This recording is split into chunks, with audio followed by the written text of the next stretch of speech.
Some of y'all, you don't need better boundaries.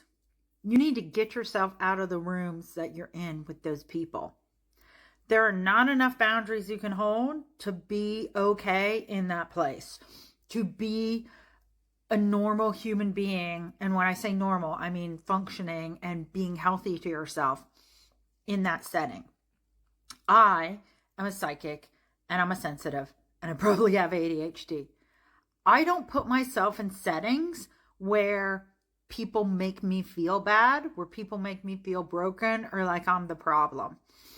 And if that means I leave a situation, I leave a relationship, I leave a work arrangement, then I go.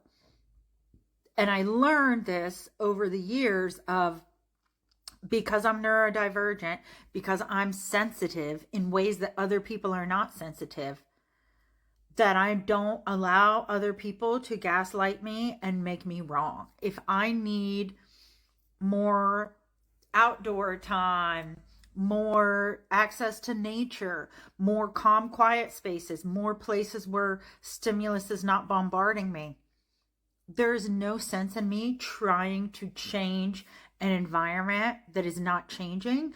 I remove myself from the environment and put myself in a place where I can thrive, where I can be healthy. Same for you.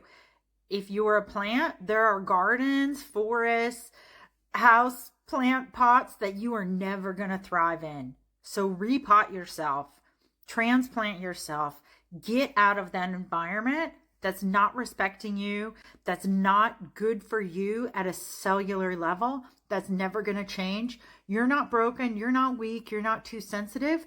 Those people are not your ideal environment, so leave.